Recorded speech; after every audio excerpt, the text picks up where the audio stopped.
ओवैसी की जीत के बाद महाराष्ट्र में मचा एक बड़ा हड़कंप मेरे दोस्तों। उनके खिलाफ ऐसी वीडियो मैं ला रहा हूं जो उनके खिलाफ बनाई गई है और ये कहा गया है कि ओवैसी को अगर रहना है हिंदुस्तान में तो हिंदुस्तानी बन के रहना होगा, ना कि पाकिस्तानी बनकर रहना होगा। और ये बहुत बड़ा खतरा सरकार के लिए, महाराष्ट्र के लिए बनते जा रहे हैं, इनकी पार्टियां बनती जा रही हैं। इस टॉपिक को लेकर एक वीडियो हम दिखाने वाले हैं जो बहुत ही खास और अहम हो सकती है। और उसके बाद शास्त्री ने सरकार को जो एक बड़ा पैगाम दिया है मेरे दोस्तों, आज आपकी आंखें खुल जाएंगी। आप हैरान हो जाएंगे सोच के कि धीरेन्द्र शास्त्री इस तरीके का पैगाम सरकार को दे सकते हैं, जबकि देश के सारे नागरिक का इसमें फायदा है। एक नागरिक देश का इस बात से नाराज नहीं होगा जो पैगाम धीरेन्द्र शास्त्री ने सरकार को पहुंचा दिया। मेरे दोस्तों, आपको बाकी रहना चाहिए दोनों टॉपिक के लिए। और तीसरा धीरेन्द्र शास्त्री की वीडियो आपके लिए बहुत खास हो सकती है मेरे दोस्तों। उसके बाद हम जो लोग ओवैसी साहब की पार्टी पर ये इल्जाम लगाते हैं कि बीजेपी की बी टीम है, उस पर भी मैं आज कुछ रोशनी डालने की कोशिश करूंगा। पहले ये वीडियो देखिए जो महाराष्ट्र से गालिबन निकल कर आ रही है। ये वीडियो जो देखने के बाद आपको हैरान कर देगी मेरे दोस्तों। इतनी बड़ी जीत, इतनी बड़ी खुशी की लहर, फिर इस तरह की वीडियो जो आ रही है, थोड़ी देर के लिए खुशी मनाने का जो है हक देना चाहिए। ठीक है, उसमें अगर कुछ गलतियां हुई हैं जो पॉलिसी के खिलाफ है, जो सरकार के खिलाफ है, उस पर रोशनी थोड़ा रुक कर भी डाली जा सकती थी, लेकिन ऐन मौके पर डाली गई है। क्या हकीकत में इसमें कुछ गलतियां हुई हैं, इस पर मैं भी इंशाल्लाह रोशनी डालने की कोशिश करूंगा और एक ऐसी पॉलिसी बताऊंगा जिससे पार्टी और मजबूत होती चली जाएगी मेरे दोस्तों। बहुत ज्यादा मैं आज खुश हूं जो अल्लाह रब्बुल इज्जत ने एक बड़ी जीत हासिल की है। ओवैसी साहब की कुर्बानी को सैल्यूट करता हूं। अल्लाह तबारक व तआला इनके दिलों में अल्लाह की रजा और अल्लाह के लिए आगे बढ़ने वाला बना दे। आइए पहले इस वीडियो को देखिए। और हाँ, आखिर में देखो, वक्त तो लगेगा।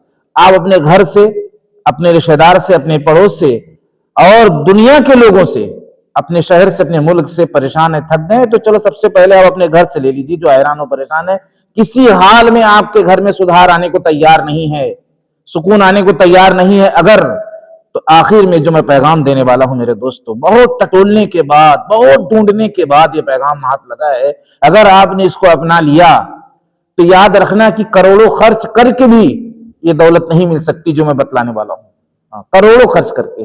आइए पहले इस वीडियो को देखिए। कोई फर्क नहीं पड़ता। अपने आप में मुस्लिम समाज को यह तय करना पड़ेगा कि इस देश में जब रहना है तो देश की मुख्य धारा में रहना, और देश की मुख्य धारा में रहना है तो राष्ट्रवादी होकर रहना चाहिए, न कि पाकिस्तानवादी। ये सब ओवैसी और उनकी पार्टियों के लोग जिस तरीके से हिंदुस्तान की सरकारों को, पुलिस को, सेना को धमकी देते रहते हैं और जिस तरीके से मुस्लिम लोगों की भावनाओं को भड़काने की राजनीति करते हैं, वह पूरे महाराष्ट्र के लिए, मुंबई के लिए खतरनाक है। और इस खतरे को अगर कोई रोक सकता है, टाल सकता है, कम कर सकता है, तो स्वयं मुस्लिम समाज को सामने आकर के एमआईएम को रोकना पड़ेगा। और इस रेडिकल जो पॉलिटिक्स है और रेडिकल विचारधारा के आधार पर जो पूरा प्रचार प्रसार हो रहा है, उसको कहीं ना कहीं कम करना। मुंबई में हमारे 8 कामयाब हो गए, नांदेड़ में 14, मालेगांव में 21, अमरावती में 12, धुलिया में 10, नगर में 2, अकोला में 3, शोलापुर में 8, नागपुर में 6, चंद्रपुर में 1, मुंब्रा में 5, गोवंडी में 6, चीता कैंप में 2। तो ये तो आवाम का फैसला है। अल्हम्दुलिल्लाह हमारे पार्टी के जिम्मेदारों ने बड़ी मेहनत। इस वीडियो को देखने के बाद हम देश के सारे नागरिक को रोक कर रखना चाहते हैं और ये पैगाम पहुंचाना चाहते हैं कि ओवैसी साहब की पार्टी से या ओवैसी साहब से जो डर है आज आपके दिल से निकल जाएगा। बस कर लो ये काम। देश के सारे नागरिक को एक बड़ा पैगाम हम पहुंचाने वाले हैं। कोई खतरा नहीं सरकार को, महाराष्ट्र को, कोई गली कूचे को, शहर को, बाजार को, कोई खतरा नहीं होगा अगर आपने कर लिया ये काम। और ओवैसी साहब की पार्टी के कुछ लोगों को भी मैं एक बड़ा पैगाम पहुंचाने की कोशिश करूंगा। हाँ, सबसे पहला काम यह है कि हम अगर कोई जीता है तो जीत के मौके पे ऐसा डर, ऐसा खौफ ना जाहिर करें। कुछ खुशी मना रहे हैं तो मनाने दें, और अगर चाहे उसमें कुछ नाजेबा अल्फाज हैं, कुछ इस तरह के जुमले हैं जो किसी इंसान के दिल के तोड़ने का जरिया बन रहे हैं, तो ओवैसी साहब की पार्टी के लोग, कुछ ऐसे लोग ऐसा करते हैं, ओवैसी साहब ऐसा करते हुए आपको नजर नहीं आएंगे। जो चैलेंज लोग देते हुए नजर आ रहे हैं, शायद मैं ये सुन रहा हूं कि अब सरकार आने दो तो बताते हैं। तो इस तरह की बातें कहीं ना कहीं से देश के माहौल को खराब कर सकती हैं। तो ये ओवैसी पार्टी के कुछ लोग ऐसा कहते हैं, ओवैसी साहब ऐसा कहते हुए नहीं नजर आते। अगर ओवैसी साहब से भी चूक हो रही है कहीं, तो इंशाअल्लाह वो इसके अंदर तब्दीली पैदा करने की कोशिश करेंगे। इसलिए कि एक महान नेता है, एक बड़े नेता है, क्योंकि इंसान है, कहीं चूक हो भी सकती है। अल्लाह रब्बुल इज्जत ने एक बड़ी जीत, एक बड़ी कामयाबी अता की है, जिसकी लहर पूरे हिंदुस्तान में नजर आ रही है। मेरे दोस्तों, अब मैं बताना यह चाहता हूं कि माहौल कैसे बनेगा अगर सरकारें, जो भी सरकार है जिस मुल्क की, यानी हमारे मुल्क की, खास तौर से मैं अपने मुल्क पे बात कर रहा हूं, अब वो सरकार अगर मुसलमानों को भी हिंदू भाइयों के बराबर हक देने लगे और हर पोजीशन पे, मुसलमान भी जितनी पोजीशन पे उतने ही हिंदू भाई भी पोजीशन पे, नौकरी है और हर तरह की आसानी है, हर तरह की सहूलतें अगर लोगों के लिए बराबर की हो जाएं, तो फिर इस तरह का दिन नहीं देखना पड़ेगा और इस तरह के जुमले ओवैसी साहब की पार्टी की तरफ से नहीं आएंगे कि सरकार आने दो तो बताते हैं। इस तरह शायद इम्तियाज जलील ने किसने कहा है, जिस पर मैं वीडियो नहीं दिखा रहा हूं, लेकिन इस जुमले को बता रहा हूं। तो ये कहीं ना कहीं से बहुत ज्यादा जो है परेशान करने की वजह से भी इस तरह के जुमले निकल आते हैं। और ये भी नहीं कहूंगा मैं कि हिंदुस्तान के जितने सूबे की सरकार है सब जो है इस तरीके का रवैया रखती है, नजरिया रखती है, ये भी मैं नहीं कहूंगा। बहुत से सूबा चलाने वाले लोग ऐसे हैं जो एक नजर रखने की कोशिश कर रहे हैं। तो कहीं ना कहीं से जब मुसलमानों को सताया जाता है, तंग किया जाता है, दबाया जाता है, तो इस तरह के जुमले जो है, मुसलमान पार्टी जब कहीं जीत हासिल करती है तो उनमें कुछ ऐसे बच्चे होते हैं, कुछ नेता होते हैं जिनकी जुबान से बात निकल पड़ती है। तो खास तौर से दोनों तरफ से अगर ध्यान दिया जाए, अगर जो है वैसी के खिलाफ जो पार्टी अगर उसकी जीत हासिल होती है तो उसके भी जुमले पर गौर किया जाए कि वो लोग क्या बोल रहे हैं, कितना माहौल को खराब करने की बात कर रहे हैं, उस पर भी लगाम दी जाए, इधर भी लगाम देने की कोशिश की जाए, ताकि देश का माहौल एक खूबसूरती की तरफ जा सके और ये पार्टी एक जमाने से लड़ती हुई, संघर्ष करती हुई इस मुकाम तक पहुंच रही है। इसमें लोगों को ताउन करना चाहिए। मेरे दोस्तों, अब आपको धीरेन्द्र शास्त्री की वो वीडियो देखना है और वो बात जो आप तंग आ चुके हैं। लोग वैसी साहब को बीजेपी की बी टीम कहते हैं। मैं सिर्फ एक बात करके बात को खत्म करूंगा मेरे अजीजों, और आपकी तवज्जो चाहता हूं। बी टीम कहते हो, आप कहते हो कि वैसी साहब अगर यहां नहीं पहुंचते, यहां नहीं जाते तो बीजेपी हार जाती। मेरा जो सर्वे है, मैं अपना सर्वे बता रहा हूं, अपना नजरिया बता रहा हूं कि वैसी साहब को हटा दो, आप कोई पार्टी से हटा दो, हर जगह से हटा दो, हिंदुस्तान से थोड़ी देर के लिए हटा दो, उसके बाद देखिए आप कौन जीतता है। जैसे इस शक आपको खत्म करना है ना, अरे आप जरा अकल से सोचो कि उनकी तादाद कितनी है। 100 करोड़ अगर वो है तो 35-40 करोड़ हम हैं।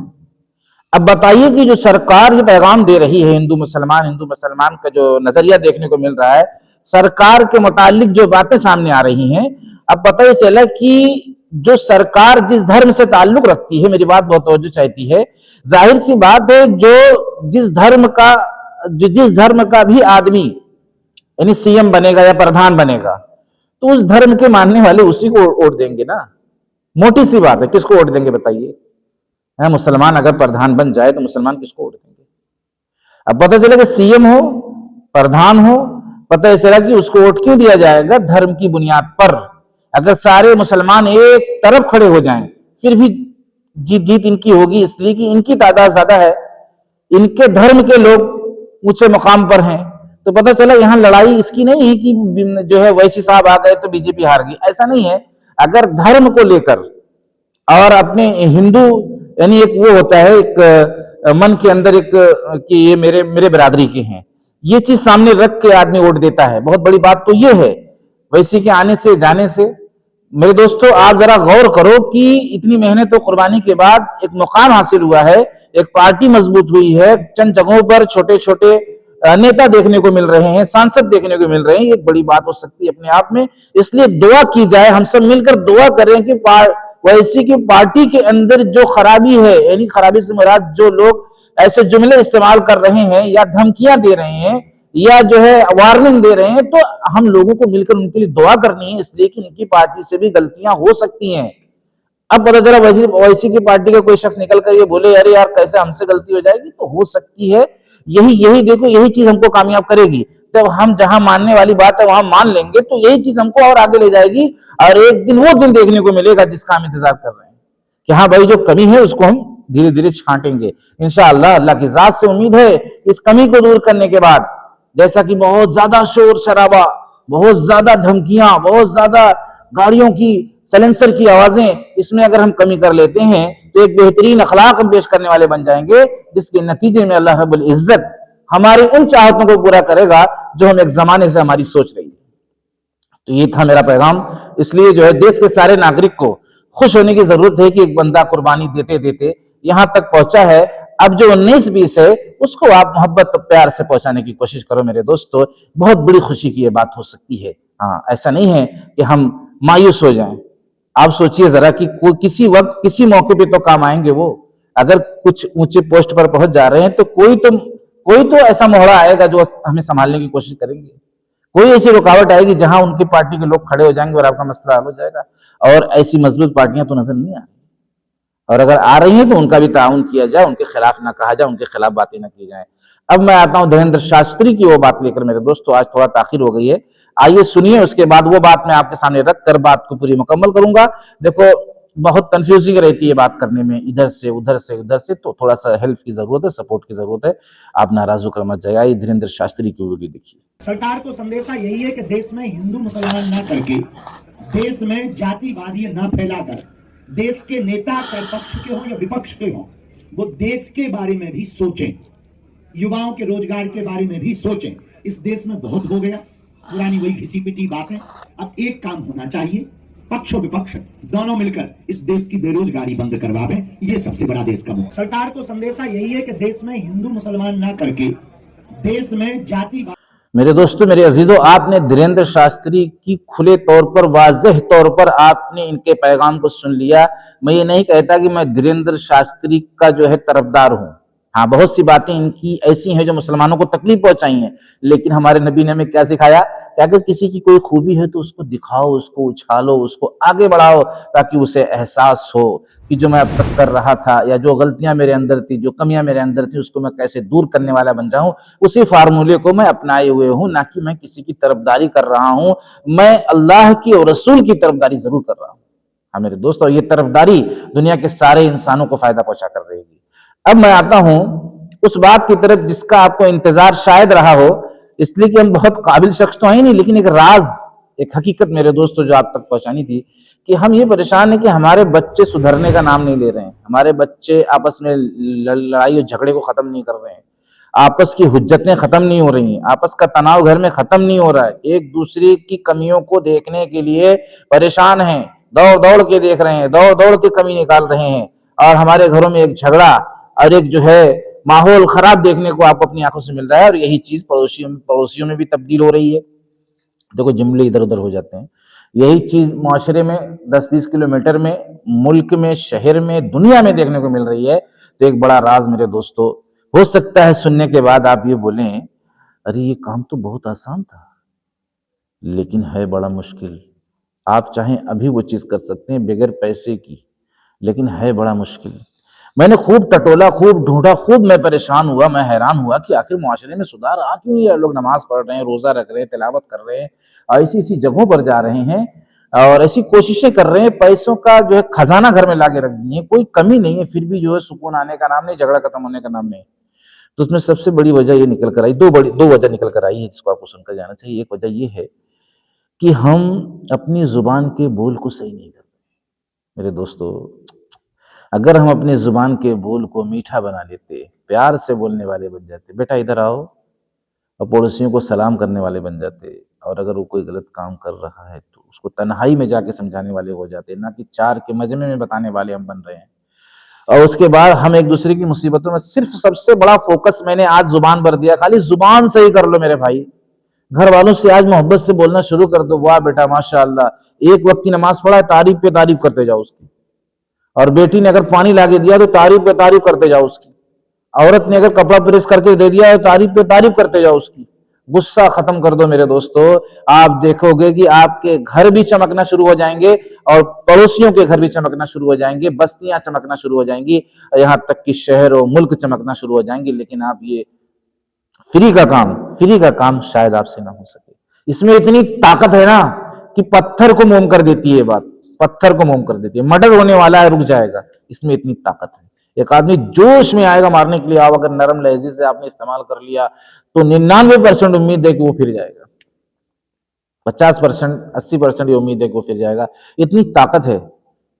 और इसमें दूसरा जो राज सबसे बड़ा था वो मैं आपके सामने जाहिर कर दूं, इसकी शुरुआत कहाँ से करनी होगी? इसकी शुरुआत जिम्मेदारों से करनी होगी। जिम्मेदार ये कोशिश ना करे, बाप और माँ ये कोशिश ना करें मेरी बेटी को ये क्यों नहीं आ रहा, बेटी को देखो इस तरीके से तुम रहोगी तब जाके सुधार आएगा, देखो इस तरीके से तुम रहोगे तब जाके सुधार आएगा, यही असल है।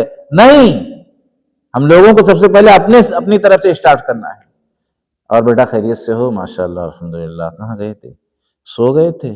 देखो सोने से वक्त ज़ाया होता है, इस वक्त में ये काम कर लिया करो बेटा, देखो बहुत फ़ायदा होगा तुम्हारा।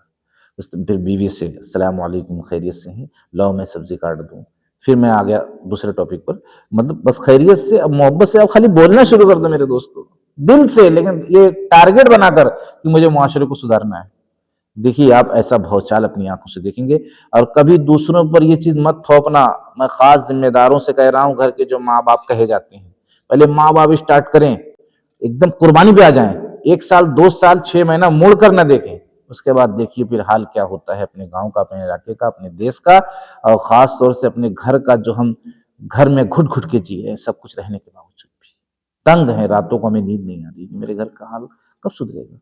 तो ये जो है ना, इसको सुधार लो। जब आप किताबों को पढ़ोगी कैसे बोला जाता है बच्चों से, कैसे बात की जाती है बीवी से, कैसे बात की जाती है बेटी से, कैसे सब्र किया जाता है। देखो फ्री में अगर आपका काम ना हो गया, यहाँ सिर्फ नफ्स की कुर्बानी है, यहाँ पैसों की कुर्बानी नहीं है, यहाँ खेत की कुर्बानी नहीं है, यहाँ कारोबार की कुर्बानी नहीं है, यहाँ कमाई नोट सोने चांदी हीरे की कुर्बानी नहीं है, यहाँ सिर्फ नफ्स की कुर्बानी है। दबा लो मेरे दोस्तों अगर अपने घर को चमकाना चाहते हो तो। मिलते हैं नेक्स्ट वीडियो में इंशाल्लाह। और जो भी कहने सुनने में उतार चढ़ाव आया है, अल्लाह तबारक व तआला मुझे माफ़ फरमाए। आप मेरी इस्लाह करने की कोशिश करें, इतने काबिल तो नहीं है लेकिन कोशिश कर रहे हैं कि माशरे में एक बड़ा सुधार देखने को मिले और सारे आपसी झगड़े खत्म हो जाएं और हम एक और नेक होकर एक प्लेटफॉर्म पर आने वाले बन जाएं।